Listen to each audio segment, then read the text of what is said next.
Saudara dan saudari, Injil kita pada hari ini diambil dari Injil Matius bab 5 ayat 1 sampai 12a.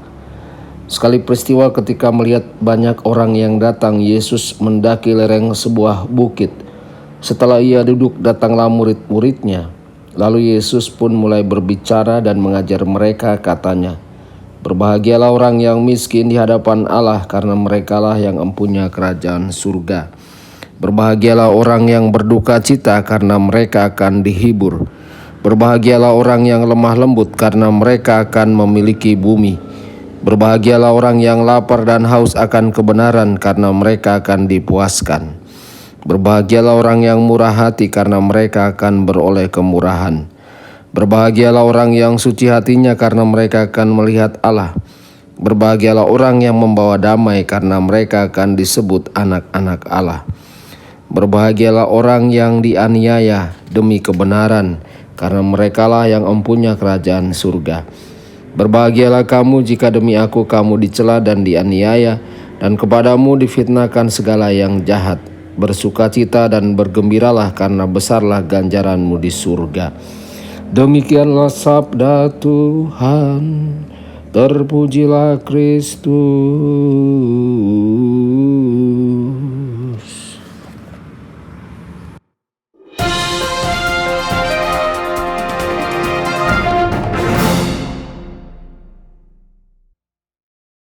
Saudara dan saudari terkasih dimanapun Anda berada, jumpa lagi dengan saya Romo Tedens dalam saluran Warta Kabar Sukacita. Semoga Anda semua dimanapun berada senantiasa dalam keadaan sehat dan berbahagia. Pesta Semua Orang Kudus dilembagakan oleh Kaisar Louis yang saleh pada tahun 840 sebelum Masehi. Ketika Paus Gregorius IV meminta agar pesta itu diperkenalkan ke wilayahnya. Dengan persetujuan para uskup Jerman dan Prancis, Kaisar memerintahkannya untuk dirayakan pada tanggal 1 November di seluruh kekaisaran. Kemudian pada tahun 1484, Paus Sixtus keempat menetapkan hari raya ini sebagai hari suci wajib bagi seluruh gereja Latin. Pesta ini telah dirayakan selama berabad-abad. Pesta ini memiliki tujuan ganda. Salah satu tujuannya adalah untuk menghormati semua orang kudus dan martir pada pesta khusus ini. Tidak ada cukup hari dalam satu tahun kalender untuk menghormati semua wanita dan pria yang telah dikanonisasi sebagai orang-orang kudus oleh Gereja Katolik. Gereja juga mengakui bahwa selama berabad-abad ada juga banyak wanita dan pria suci lainnya yang belum secara resmi dinobatkan sebagai orang kudus. Dengan demikian, Hari Raya Semua Orang Kudus ditetapkan sebagai hari raya yang mencakup semua orang kudus, baik yang telah dinobatkan sebagai orang kudus maupun yang belum dinobatkan sebagai orang kudus.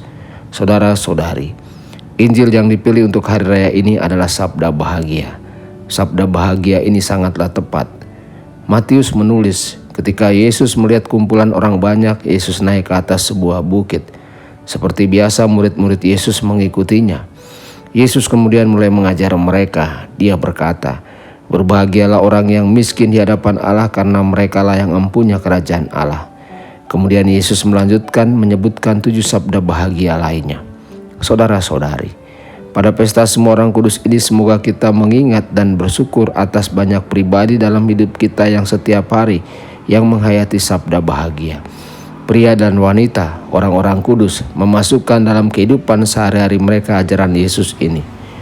Sekarang tanyakanlah pada diri kita sendiri, siapa yang kita kenal yang benar-benar menghayati sikap-sikap ini?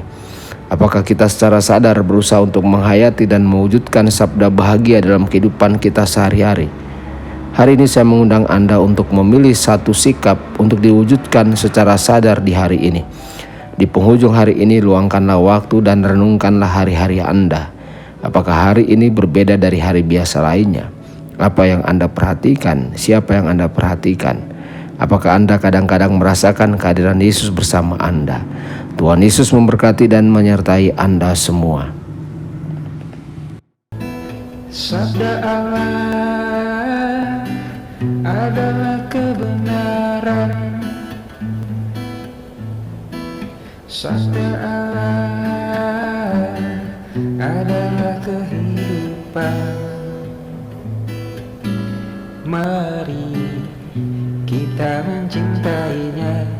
Mari kita menghayatinya,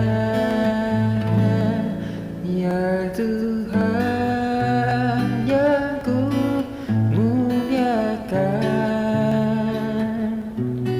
Sabdamu